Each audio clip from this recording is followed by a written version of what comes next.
Okay, sorry everybody. Also, let me know if you guys can hear me. I got a new microphone today that a friend of mine sent for me for my birthday, and I don't know whether or not it's working. So please let me know if anybody can hear me. Or if it's like super soft or something. I'm still testing it out, so I'm not quite sure. Sounds like it's supposed to be, or it looks like it's supposed to be, so hopefully it is.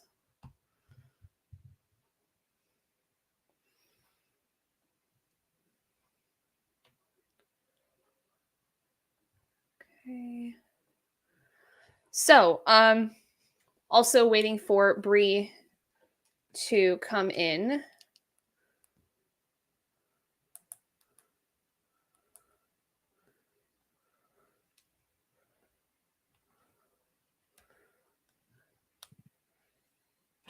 So, let me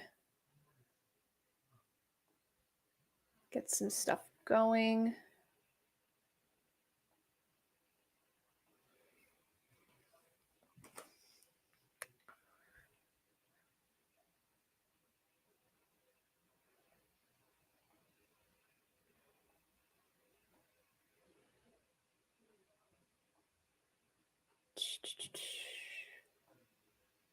Do do do do do do do do do do do do. I don't know what song I'm singing. Okay, that might not work. That's okay. That's okay. We're just gonna go like this. Okay, so let me know if you guys can hear me.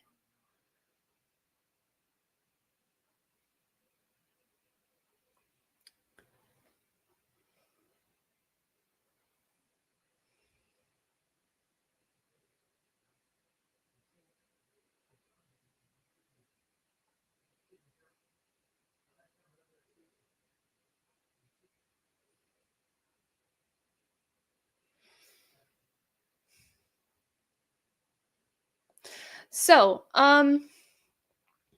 okay. At this point, waiting for Bree to pop in, but we are going to be talking about The Kingdom of Gods, which is the third and final book in the Inheritance trilogy by N.K. Jemisin. We are most of the way through an entirely new series by N.K. Basically, this is a series that I was a little hit or miss with at first. And then the third book comes around, and my lord, does shit pop off. Like, there's so much in this that I was floored by. If you haven't watched my vlog, I just posted it yesterday, which I'm sorry for it being so late. And I'm very sorry for starting this so late past my normal time. I've had a really bad day at work, or at least the last part of my day, work was really, really bad. And so I needed to take care of my mental health a little bit.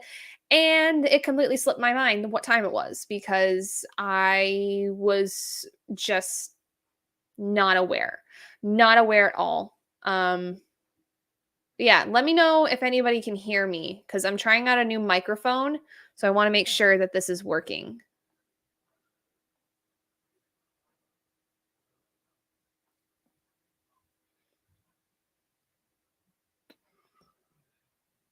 But yeah, so Kingdom of Gods was spectacular. It was a 5 out of 5 stars for me. My favorite book in the entire series, truthfully. Absolutely loved it. So, let's see.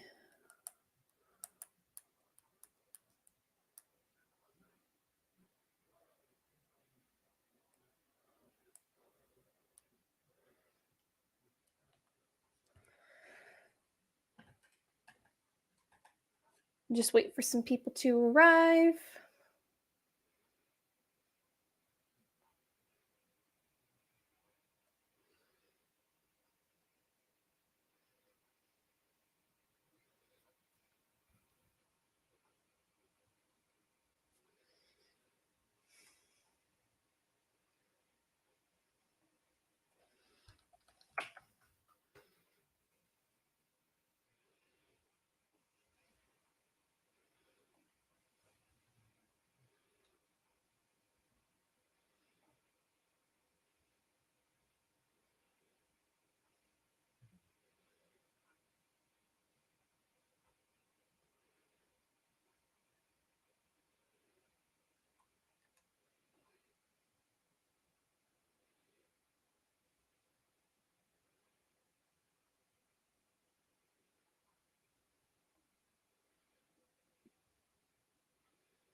Okay.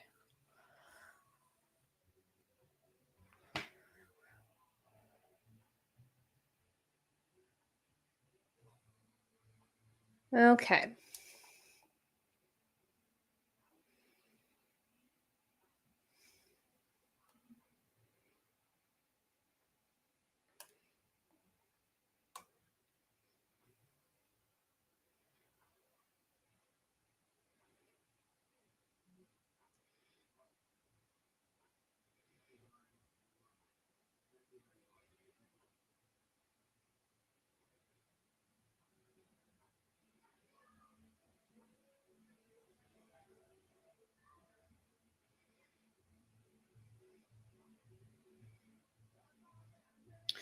Okay. So I guess we're just gonna kind of get started. So yeah, in the Kingdom of Gods. Oh, hey, there she is.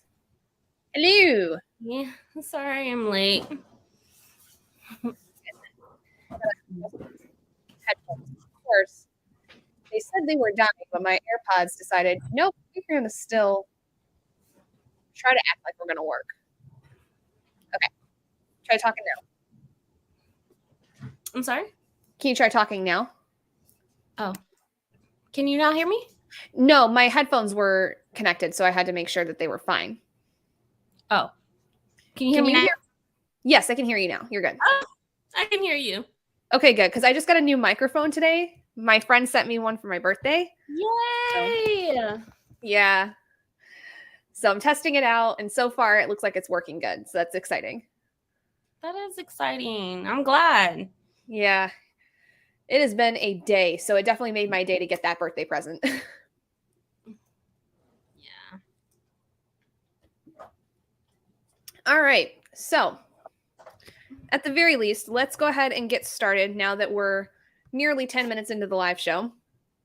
Um, so, Kingdom of Gods, final book, well, final novel in the Inheritance trilogy. Absolutely spectacular. My favorite book of the entire series. Like, it does not hold a candle to the other two. Sia has always been one of the characters I've always wanted to know more about, have always wanted to dive more into. And I'm so glad that NK decided to really focus this book on Sia in particular. Mm-hmm. Yeah, I absolutely. I feel like this entire series was just really the lead up to understanding Sia and understanding how he needed to grow up literally and figuratively. Oh, absolutely. I think each god has their own book. Um, but their character development, what you learn about Sia in this book is just way better. The first book being Nahado, Mhm. and just the world building. It's very much an intro book. The second book being A Tempest, and this third book being Sia. It really hones in on. The book is literally about Sia growing up and the Mhm. growth, right? Um, did I cry in this book? Yes, I did. Mhm. Yep. I did, because Sia went from a childish young boy to a grown, mature man, with a child's, immaturity with it. Like, he is who he is. His nature is his nature. But you really see in this book, um, just you learn so much about him. And I'm really heavy.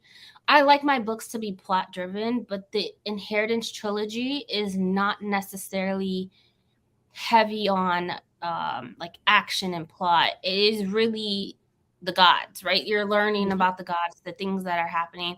And this book really just follows a character. So yeah. Yeah, and it's interesting because this series, I think it's similar in some ways to Broken Earth because obviously now that we've mostly completed this series, we can kind of talk about the differences between it and Broken Earth. Um, Broken Earth was definitely a little bit more plot heavy, but it was more so character driven in the sense of driving the plot. This, it's more of the world building, I think, that's driving the characters. which is an interesting kind of look at this series and how very easily when things in the world change or things in the environment change, how that affects the characters, and then that is therefore the plot. Oh, 1000%. 1000%. The characters are the plot. The characters drive the book. The characters, um, you know, this one is just, it ended amazing. Like, I just love this book. It was so we good. needed the first two books. We needed that to really understand Sia's hatred towards, the Air Mary, and then we needed the second book to understand the dislike for the god, a Tempest, and the feeling that way. We needed them. So although they weren't like, to me, they were still amazing books, because I know I needed it to get to book 3, for sure. Now, I don't know if this is the second book wasn't the second book syndrome. I appreciate that it was still a great book. Oh yeah, and Ori's story was incredibly needed, not only to bring about the eventual character that would be Lee in book 3, but also just her story and humanizing a Tempest and really getting to know him and what exactly happened and why he was thrust down in the way that he was. That sets up so much for what we understand about Sia and why he's angry with the Tempest and why all the other gods are angry with him. It was a really good, like you said, a really good book that focused mainly on a Tempest, but through somebody else's perspective of him, someone that, like we saw in the book, how she was able to see him for who he was to her. Absolutely. Not for how everybody else saw him. And definitely not his POV, which I appreciate that she took that perspective on, because hold on.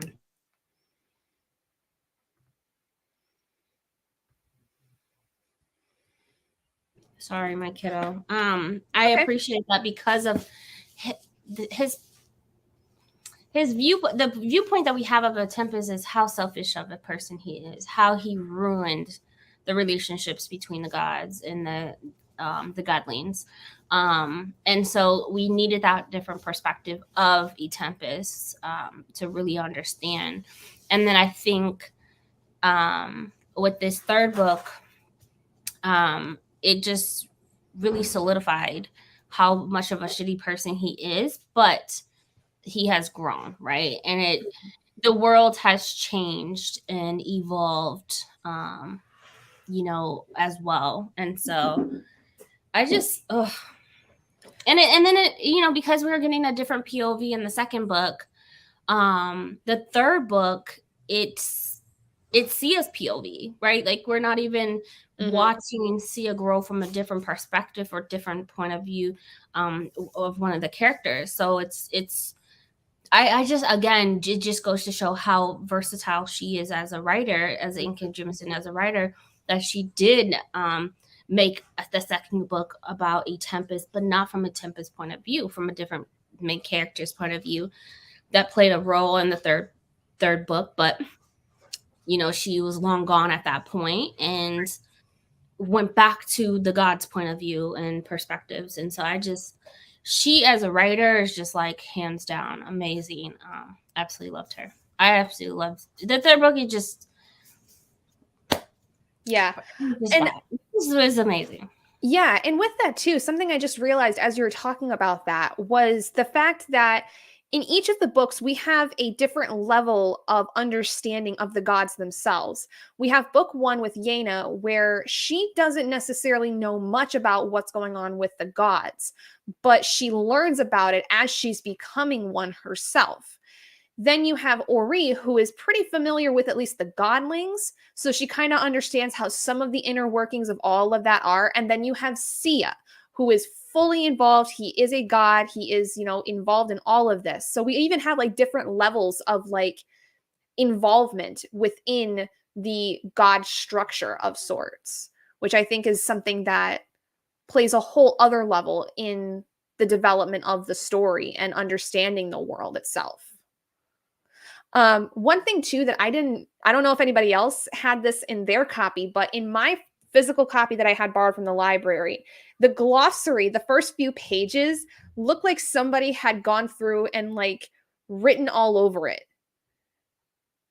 I don't know if this was in anybody else's, but in my version, it wasn't like actual ink. It looked like it was done and then copied on the page. And it looked like it might have been Sia going through like and doing that. But maybe somebody defaced it. I don't know. Yeah. Do you have the book? No, I returned it, but Because I have the bind up. yeah. And then mine just has Kingdom of the Gods and then book 1. Yeah, it was the glossary where The glossary. yeah, at the back. Okay. Where the glossary. Yeah, yeah. At the back. Ooh. Okay. Sorry. It's okay. Yeah. Yeah. Yeah. Mm-hmm. See, I thought that was so clever too. That was just so fun to be able to go through and see all the little notes and stuff. For idiots, book the glossary terms, 3 books, and you still don't know stuff, and you still don't know stuff. I think, to be perfectly honest, I haven't even read the glossary, and I completely skipped past all of that. Yeah, I don't think in the other 2 books there was anything with it. It was just that one, which I think makes perfect sense because of the fact that it's Sia. Sia has like that I don't know how you would call it, just like sassy. I hate you forever, fucker. A crazy moron.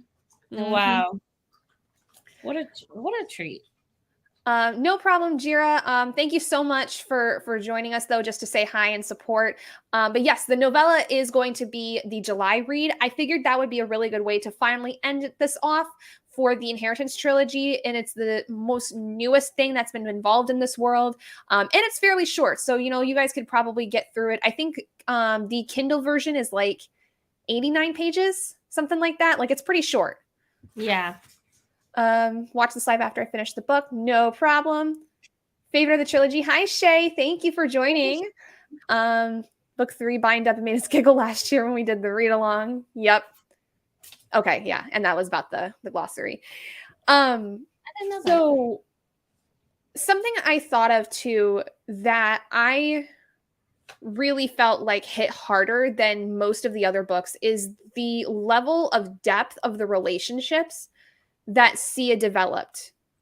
Because not only did he fall in love with one person, but he fell in love with another, and then like it just continued where it kind of almost in some ways felt hypocritical of what he was hating about with a Tempest.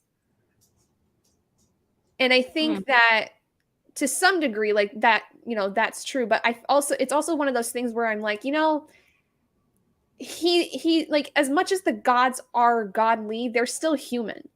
That's still going to be something that they have to deal with. And I think that was one of the ways that I really appreciated Sia's development, is his understanding that he is just as human as actual mortals. I think that the world and living and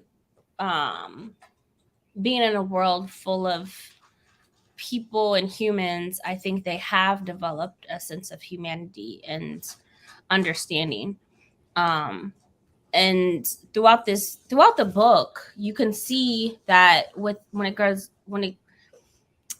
into the relationships that I took it as, one, he has a lot of catching up to do, right? This is technically old man who was a child for all, and children don't have those type of intimate relationships or find love other than the love from their parents. Mm-hmm. And then, throughout the book, it does say how the gods believe that this world and fighting for the humans and godlings, like it was worth it. Like we need to save them.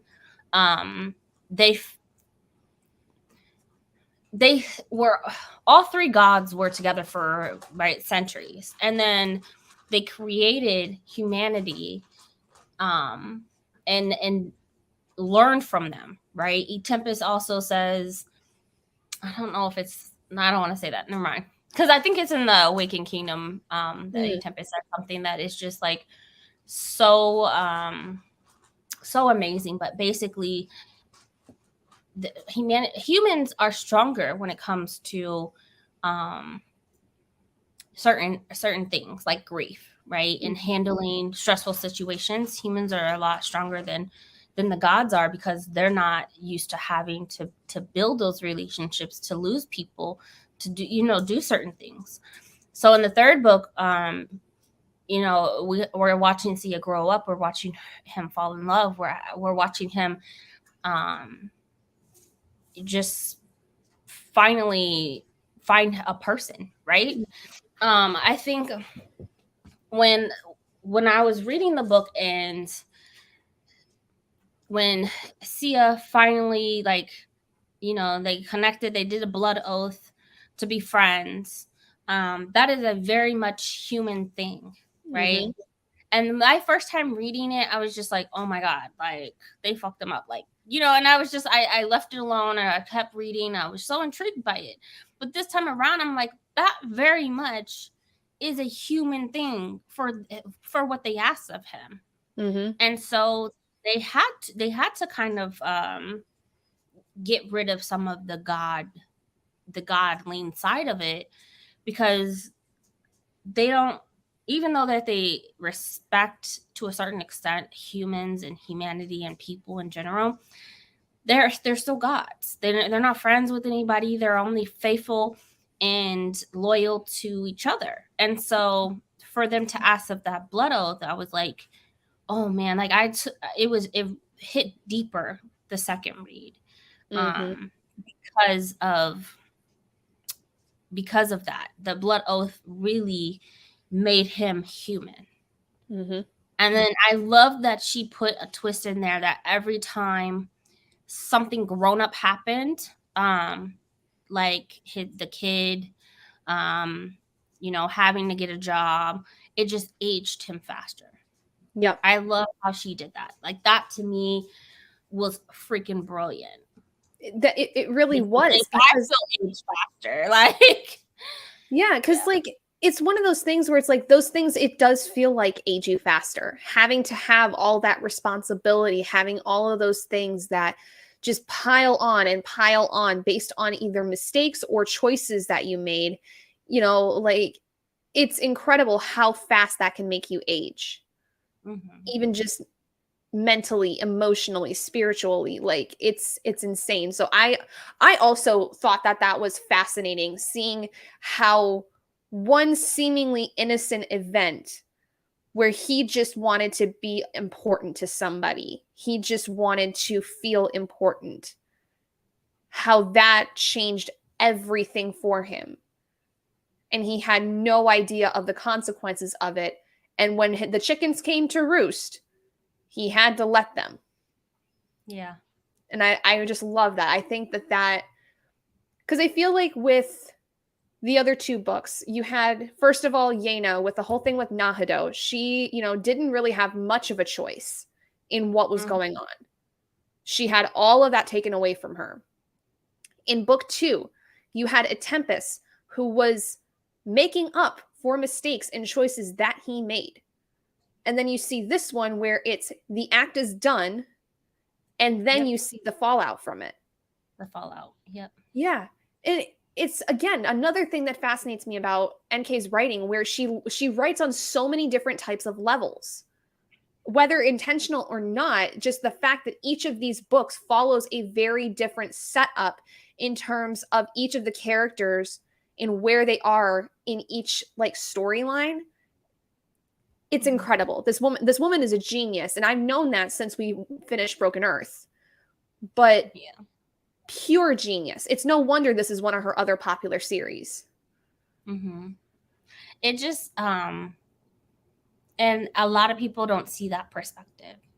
A lot of people don't see the way she did it, right? And the 3 books, and when you separate them and you dive deeper and look at it from a different perspective, yeah, you're seeing an intro to a world, but you're seeing something happen in the first book, the fallout in the second book, but you're also seeing like the reaction, right? The aftermath.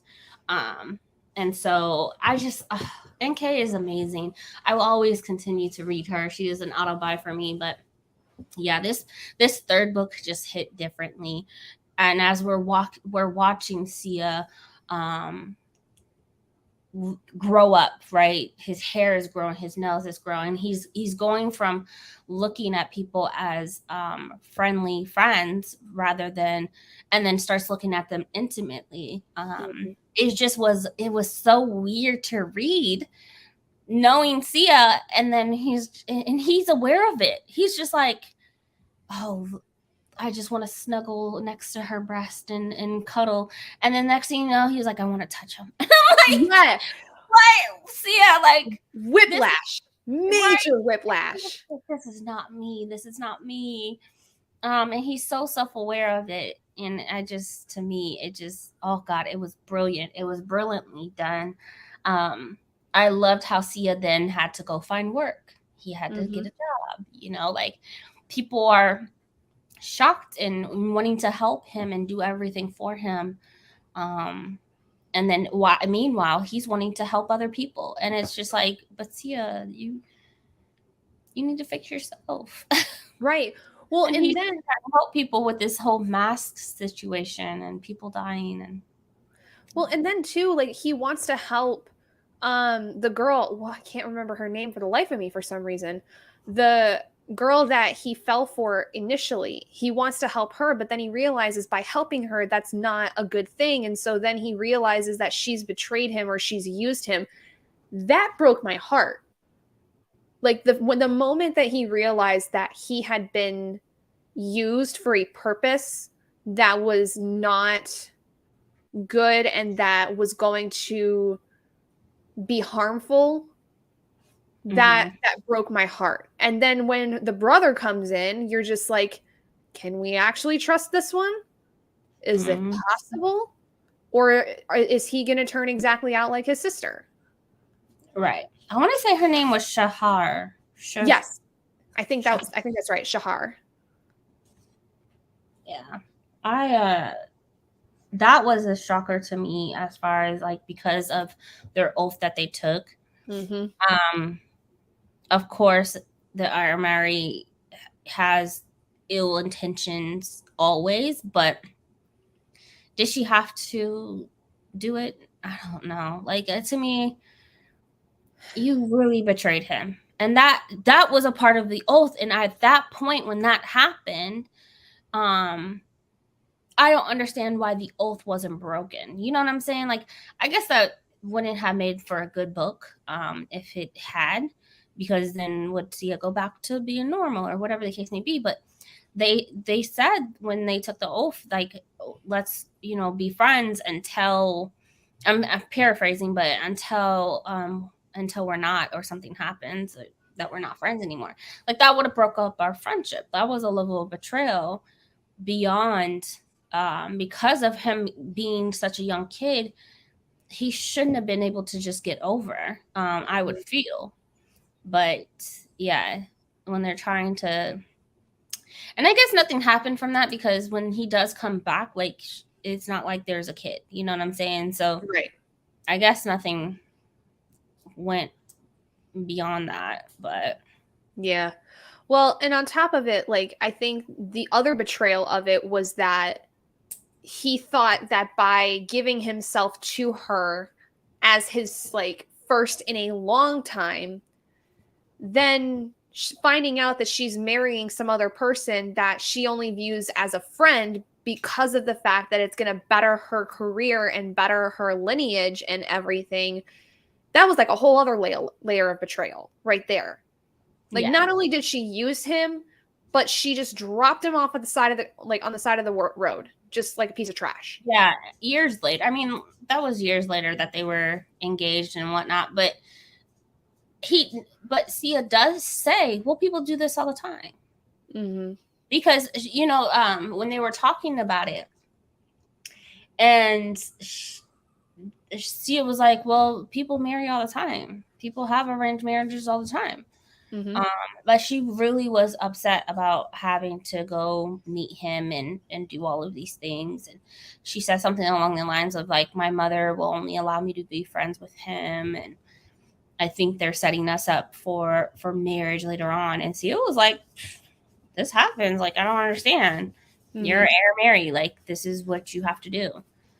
Right. But I think it was then when she decided to actually go through with that it broke his heart Yeah. in a Oh, yeah. He major was way. devastated by it. Like, years later, he wouldn't have thought that when he finally came back, I don't think that he thought that she would go through with it for sure.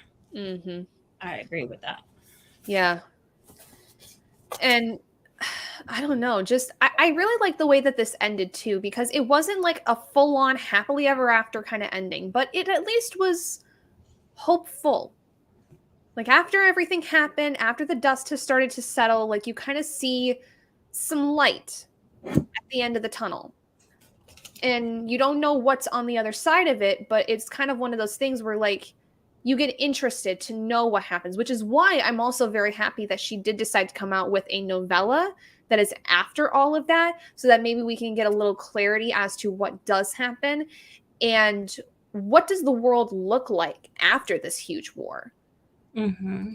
after this huge conflict that happens, and after Sia goes through what he does and then, you know, breaks free of it, from it, if you will. And Well, Sia is no more after this third book. right, but I know that, but I mean like break free from all of it. Like he's gone, but like he finally was able to go in that regard. He no longer had to hold on to anything because he aged as a mortal. He just was able to finally be at peace. And he lived a life that he probably should have lived already at this point before moving into the next phase. Yeah. I really wish, I mean, the wrench in the whole story is the kid, right? Mm-hmm. Sia having a kid. And I think that one, I love that she did that because like, what? This Mm-hmm. is a child that we've known as a child. Yep. Um Babies and having then babies. right, and then he has a son that one of the gods, I forgot who, tucked away. For what? To just build up resentment and anger. Um, and so that ages him faster once he finds out that he does have a son.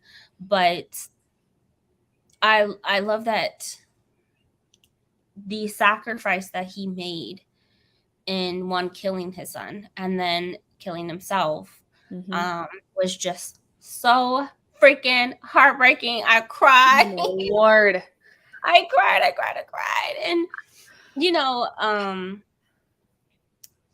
then we see someone else born within that. And I think Mm-hmm. once that happened, because I forgot the name of the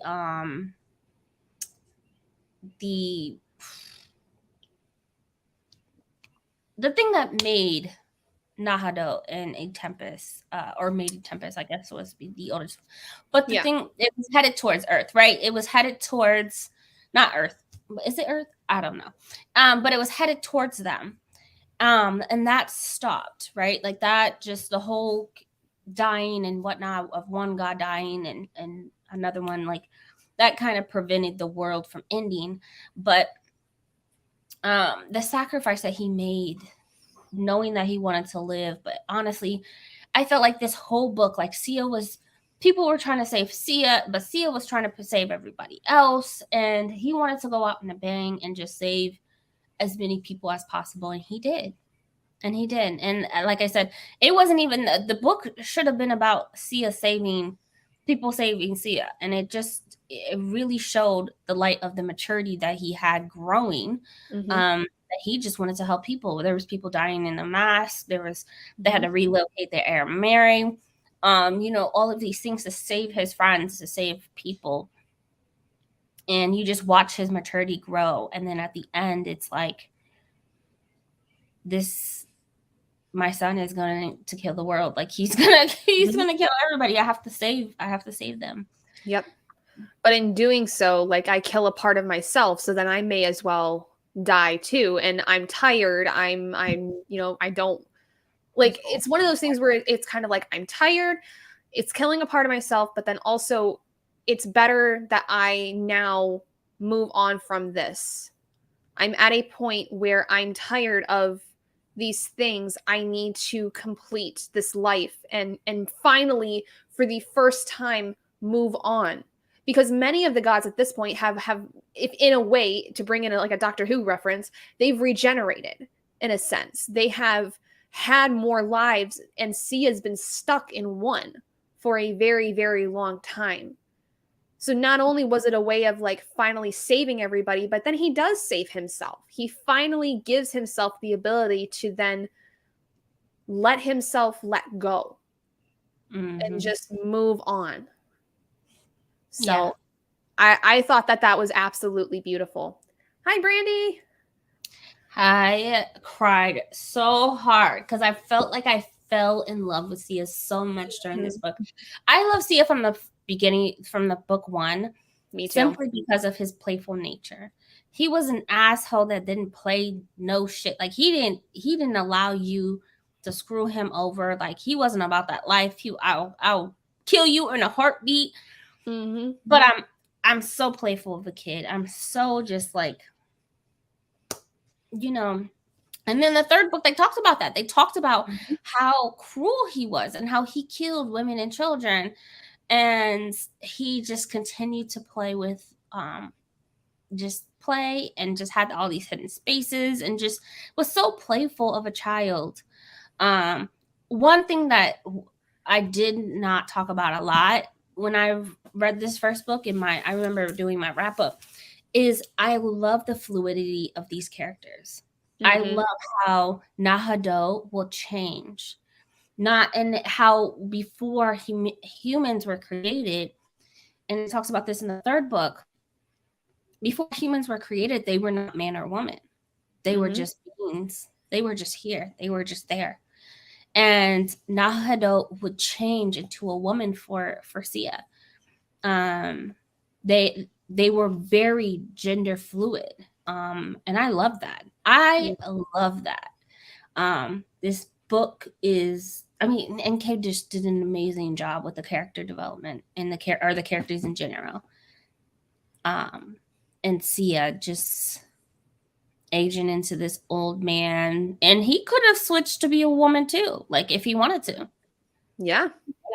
You know, they very much said several times on, you know, and brought up several times how gender fluid the gods were. Oh God, that's amazing. Yeah. Now, changing gears a little bit, I do want to talk about the character that is brought up that is a direct line from book 2. And that is Lee, the daughter of Ori and a Tempest. Now, when we first meet her, she tells Sia that she's basically been following around her dad for a long time. Yeah, she's like 100, right? Yeah, some at least. And she kind of gives Sia a different perspective of the man that is basically both of their father. Like they're both children of him. Yep. And again, I think this goes back to what I said earlier about book 2, is that Lee has a very similar look at a Tempest that Sia will never get. Lee has more of a perspective that Ori had, where she only knows what she knows of him, knows of his past, but doesn't, like, may know like the history textbook of what a Tempest did, you know, the things that he destroyed, the people he hurt. But at the end of the day, she also has her own experiences with him. Lee has grown up with him in a way that Sia will never know. Yeah. And I think having that reinforced was one of the things that I really appreciated and really made this book stand out to me, because it gave not only that daughter a purpose, but it also just kind of pushed Sia in a direction that I think was better for him. Not to completely forgive a Tempest, but understand that maybe he has changed. He has grown. And maybe it's time for him to grow up a little bit too. Yeah. And he definitely, I mean, what Tempest did to him, it would be unforgivable, right? Yeah, understandably so. The whole purpose of a Tempest losing his powers was for punishment, for him to learn humanity's ways. That was the whole purpose of taking away his powers. And did he learn that? I would say yes. I would say yes. I honestly and truly believe that him having his daughter, him having what's the girl name, the mama, him being in a relationship with her helped him understand how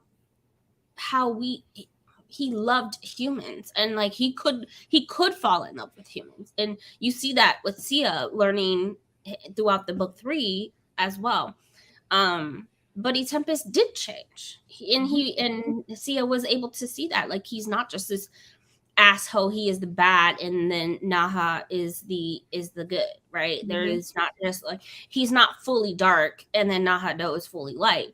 And he understood that with Nahado. He's like, you're not fully light and you're not fully dark, like you have both sides. And he understood that with Nahado, but he did not get the benefit of the doubt with Tempest at all.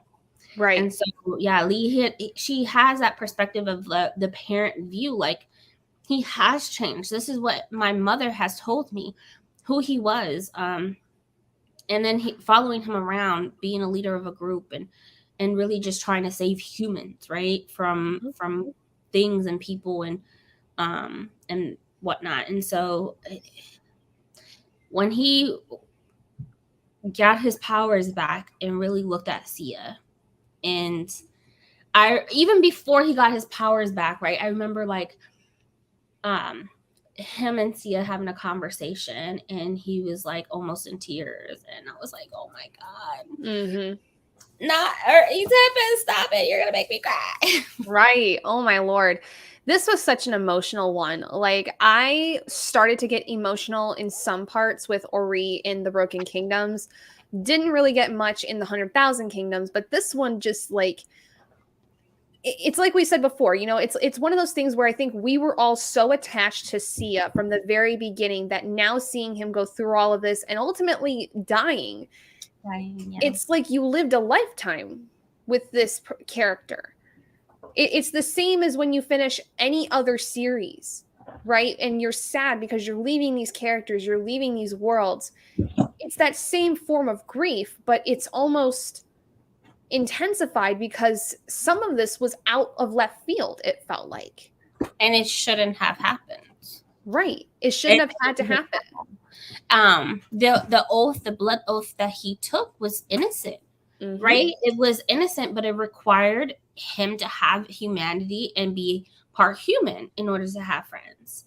And so it stripped him of part of his godling ability to live forever. And but he was so lonely. And you could see that in book 1 and 2. Like, Naha had old girl, and Tempest had found him a mate as well, and then they all three had each other, and then you got the baby. Like, and he didn't really have anyone. He was the only kid for forever. I felt like even in book 1, there was a ritual going on, and he was playing with the kids. Like, he was the ultimate fifth wheel. Oh, facts. Yeah, absolutely. Hey, Courtney. Sandy, I don't know if I said that. Oh my gosh, such a bad friend.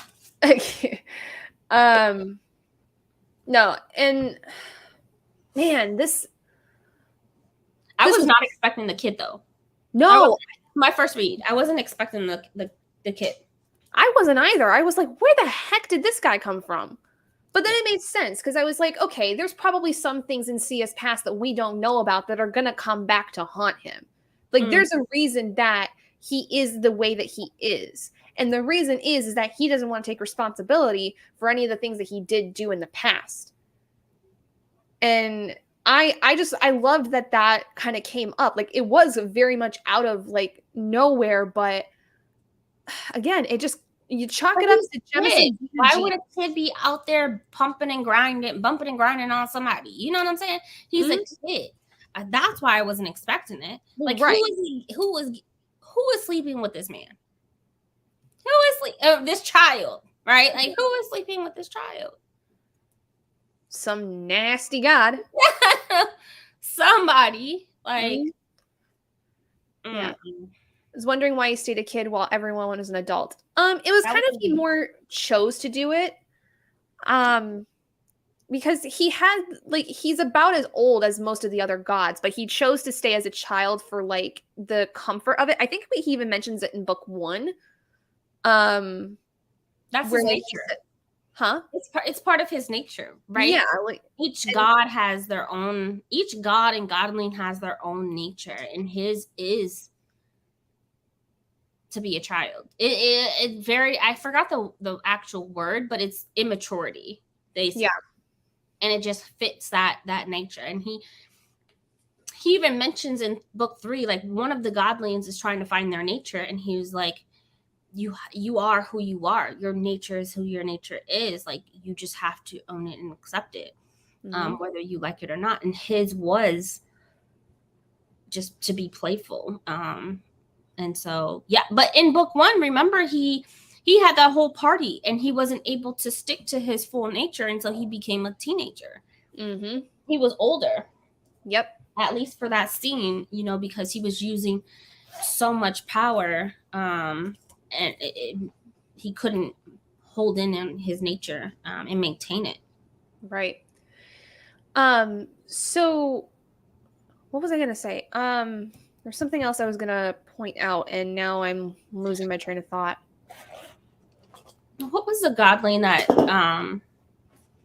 oh girl, I can never remember her name. Oh my god.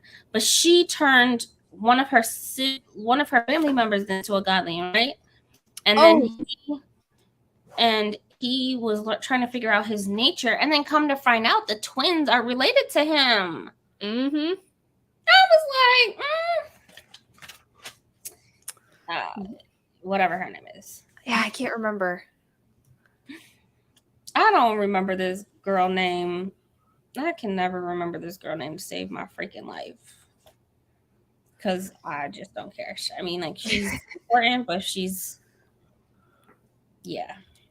new. So she's so new. I'm just like, okay. Okay. Another one. But you would think that, come to find out, when they took that blood oath, and we learn about who they truly are, because the mother of the twins had a baby by a godling, had babies by a godling, right? And we know throughout the second book that demon blood kills gods and godlings. And so you would think that Sia would have died. And luckily he just lost that part of him, rather than passing, because the blood of a demon child connected with his. Yeah. I also like how in this one we continue to see the idea of the Scriveners. Oh yeah. Because they were they were brought up in book 2 more so with Ori, because you learn that she's able to do this. And I liked how we got to see more of how that got developed over time. Like how even the way that they do things is differently. How they open the portals is slightly different. Because just like with everything else, adaptation happens. based on new environments, based on technology, based on what people find as being easier. Like it just becomes like a second nature. And I really appreciated how it felt that fluid, because in the beginning, it like when it was first brought up in like book 2, it felt a little clunky because we were learning as Ori was learning more about it. Now in book 3, it's so much more fluid. There's so much more that like you just now you just know. And I loved that. I thought that that was like really, really nice touch that I think might have gotten missed by some other people. Yeah. No, and the Scriveners, especially since Descartes, especially since Descartes became a Scrivener, right? He did his 10 years in, locked up and confined. No, I'm just playing. He did his 10 years and to become a Scrivener and mastered it, right? And like you said, the Scriveners are extremely innovative. They change with the times. The more they learned about the gods, the more they evolved, right? Mm-hmm. We saw in the first book that the Aramai's, even the Half-Bloods had like these symbols on their head, and some people didn't. They started to phase away from that, except unless you were too close that you could really hurt, hurt each other. But they started to just get away from like the full symbols, and that was all because of the Scriveners, but they're very innovative. They learn from the gods. They take a lot of samples from Sia, and then throughout the years, again, they're starting to learn the language. They're starting to learn the symbols. They're starting to learn the context, right? And even Sia says in the book, humans can do this. You just use the wrong context. Mm-hmm. You use it on the wrong days, right? And it's all about those connections in order to make it work. Right. It goes into a lot of the things that you practice and I practice, right? Even Mm-hmm. with our spirituality, like we know to do certain things on a certain day, right? It's not and say things a certain way, and to honor things in a certain light. Like it has to all connect. Mm-hmm. And so the Scriveners, that's kind of what it reminded me of. Like, Yeah. We see Dakara using his magic to and his symbols on his body that he marked on himself. The love that he had when Sia was getting older and he tried to heal and tried to help him. Oh God, it was so emotional, but that was all because he learned things from the Scriveners, and it wasn't just the portals. Like they were extremely important throughout this book. Mm-hmm. When it comes to like the mask and people just dying and them helping to heal, like the older Sia got, the more he was struggling with walking and breaking bones and different things like that. The Scriveners like would heal him and mend him and all of those things. So God, I wish we had something like that, Yeah, Man. truthfully. Elise's, it's not your fault. Honestly, I started this really late. I had a really rough day at the end of my day at work, and so decided to take like a little break, during the day, and I lost track of time. So, yay me. I text her and she's like, I forgot. I said, hey, you forgot what? Yeah, no, I just lost track of time. I forgot what time it was. That's what I forgot. Yeah, I understand. I was in the middle of doing my daughter's hair, and Life of Monet and Brie are having sprints right now, and so I was like, it's getting kind of late. Like, right. Didn't get how demon blood kills godlings, but demons and godlings can do the do. Could they? Yes. Kind of, yeah. So Ori was having relationships with a godling. Remember in book 2, Matting. So right, and so I looked at that as and Courtney, I mean, correct me if I'm wrong, or Gabby. I looked at it as, yes, bodily fluid, yes, but blood has living cells. Blood has life in it. Other fluids don't necessarily have those type of life in it, right? And so I looked at it as the way that their living cells are, rather than just fluid in general. Bodily fluid could kill them. So that's kind of how I looked at it. Their blood, And we know that their blood is differently. People are ingesting their blood, right? Yeah, They're I think that's ingesting. the big thing. And so I think that's why I took it as like, oh, where their blood is, their living blood, their cells are just harmful, or again, I say it's living because it really enhanced humans when they took the godly blood. Yeah. And so I just, I say it's living blood, but yeah. But they Yeah. were they can do to do. I kind of thought it where there's like a level of consent that there is too, right? Because if you're getting demon blood ingested, you're not doing that necessarily willingly as a godling, especially if you know it'll kill you, right? As a god or a godling, if you know demon's blood's going to kill you, you're not going to take that stuff willingly. That's going to have to either be forced down your throat or something, right? You're going to have to somehow like But they forgot that demons existed. Remember, right. Courtney didn't read book 3. She only read book 2. Right. So they forgot demons existed until the demon or the godling was killed by the demon blood. So they didn't even know like that. They thought that during the war, all the gods or all the demons were killed, except for that one person. No, I think you're right. Yeah. Other things, and I don't necessarily know if we got clarity on why. I'm sure we did. I just probably skimmed over it and why and how demons are created. I'm sure it's something to do with godlings having babies with godlings. I don't know, but definitely it's in the blood rather than in the living blood rather than other fluids. Than fluids. So that's a good point. Well, I think at this point, let's go ahead and take a look at what the Awakened Kingdom is going to get involved in. All right, so we've got the synopsis here on Goodreads. So, some truths must be learned the hard way.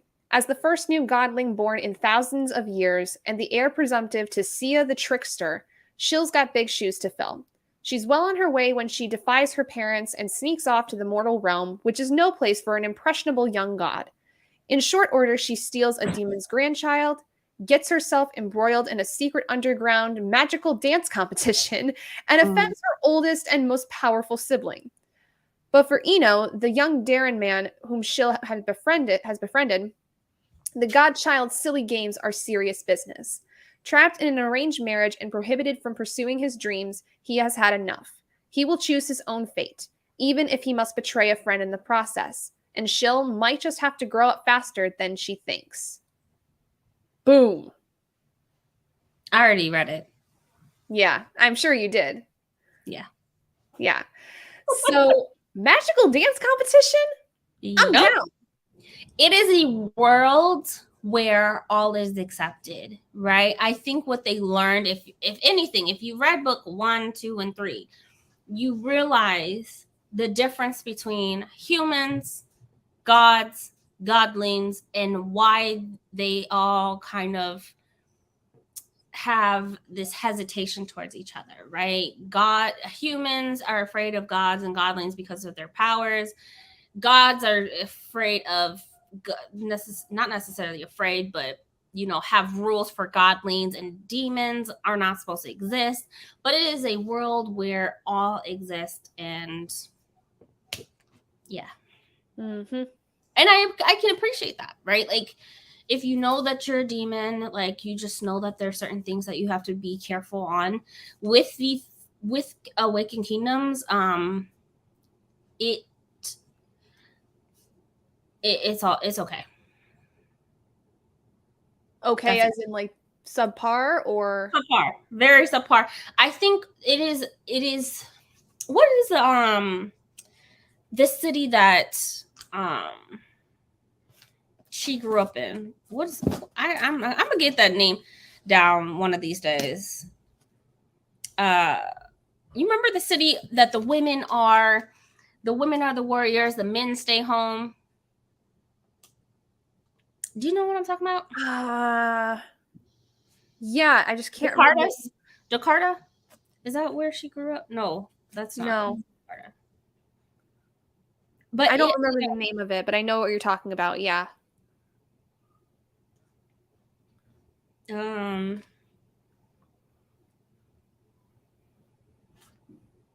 Carta, no, because she's an heir Mary, but she did not grow up as an heir Mary. She grew up in a city where women are the warriors. And I'm trying to look through the first book to see if it's what it says. But this Tyrell, isn't that the one that became a godling? No, I don't know. Yeah, I don't remember. Names down. I need to start writing this stuff down. Honestly, Yeah. Yeni. Oh, yeah. Yeni, the city that Yeni grew up. Women are the warriors. Men stay home and raise the children. And in the third book, we learned that this woman who is on her third son, and she's like, my husband only gives me sons. Like, right? She's frustrated at the fact that she wants a woman so she could be a warrior within the family, right? She could pass down that legacy, but she keeps having boys. And in the third book, we learn that, the tradition is still happening, right? Men are looked at as weak. And I can appreciate that in a world that we have, in a society that we have, that women are the weak ones. And so in the Inheritance trilogy, women are strong and men are weak. In Awakened Kingdoms, it is shining light on that. It is shining light that, one, we have evolved as gods, godlings, demons, humans, and that has evolved. But this city, this environment has not evolved as far as men being the only caretakers. Men can be warriors. And so I love that she didn't just end the trilogy on, again, because she's very, you could tell that she's very with the times. We have gender fluid, we have this, we have that. We have that men are the ones being the home, the caretakers rather than the providers. And so the equal was not there when it comes to that city. And so it shines light on just that city, whatever it's called, and try to make it equal. But Sia is no longer there. Sia is mentioned. But again, we are who we are, and that's a big part of the message in Awakened Kingdoms. Yeah. I think I gave it 3 stars. So my guess is that really the reason it was subpar was that it was short. Like, you didn't get enough out of it, more than likely, than you've probably gotten out of the other 3 books, right? And usually that would be a big, like, I don't necessarily like novellas because they're short. I need more. But this was exactly how it was supposed to be. But after losing Sia and after going through this entire world, to me, it just was, it didn't shine light on a lot of the other things, like the heir Mary. It didn't go into that. We have another child trying to figure themselves out, right? It's kind of like we're starting at the beginning in this child's world, but so much has happened, and she's childish, she's young, right? She's very young. She's only a couple weeks old, but she's only a couple weeks old in her standards. She's like 6 or 7 in the eye of a human or eye of a being. And so it just, to me, it just was, it was okay. It needed to happen. It did need to happen. And to me, it was exactly the right length. I'm glad that the world wasn't just like, okay, that's it, right? Because again, that level playing field, is everybody okay? What happened after that? Like, you get to see a small glimpse of it, but it's just not enough. So. Yeah. And I don't think I want to follow her story. Like, honestly, I don't want to follow her. I don't want to follow her story. I lost Sia. Like, I lost him. You know what I'm saying? Yeah. You got nothing else to offer me, sis. Like, get in the back of the line. Like, right. Like, bring forward your dad, because that's the one I want. I want all of the I want the other gods. Like, we are done. I don't want another childish godly. I don't want that. Like, I don't want to follow your story. I think that's where my mind was, honestly. Yeah. So all of us, let's go into this remembering. I kid.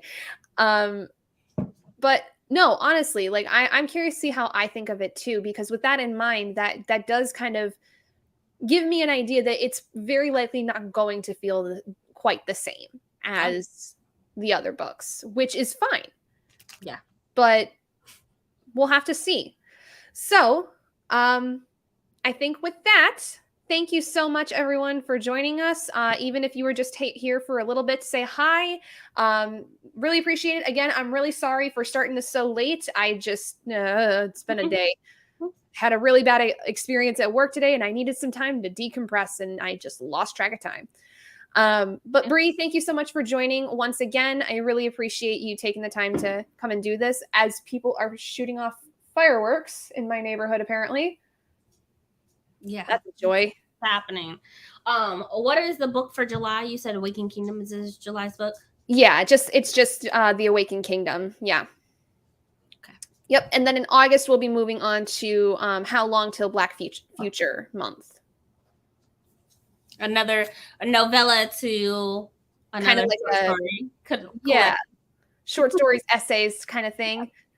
So figured it would be kind of break up the pace of the novels. And then because the last few months, we're going to be moving into 2 duologies that are lesser known or not as popular as the main trilogies. We're going to be getting into the Dreamblood duology in September and October. And in November, December, we're working on the Cities the Cities series. City We Became, The World We Wake. All that stuff, which that series I'm excited for because I've heard that they're actually a lot better than most people think they are. Just because there's so much. I reread it. I DNF'd it the first time. That was my first ever DNF in all time. So I am looking forward to trying it again. I don't have the second book, but I want to wait until it comes out in paperback. So, but yeah, I'm excited to try it again. Thank you again for having me. Of course. My favorite book, my favorite series. I know. I would love to have you on again too for July with The Awakened Kingdom, since it is part of this series, and kind of get your thoughts on it and see if you like it any more the second time. Of course. So, all right, everyone. Thank you guys so much for joining us. And just keep in mind, I will try my best to not lose track of time, but the live show for The Awakened Kingdom will be the first Saturday of August. It will be, oh, actually, no, I can't do that because I'm going to be at a wedding that day. So we're going to have to push it to instead the 12th. Wow, this will be the first time that we push it out an extra week. Good Lord, that was a really loud one. So yeah, we're going to have to set the live show for The Awakened Kingdom for Saturday, August 12th, again, 8 p.m. Eastern Standard Time. So you guys have an extra week, extra 11 days to get the short story read. So awesome. Thank you, Courtney. Really appreciate it. Yeah. And then otherwise, you guys have any questions on the read-along stuff, let me know. I can let you know what else we're working on this year if you need to prepare at all. But otherwise, hope everyone has a great night, and I will see you all soon. Bye. Bye.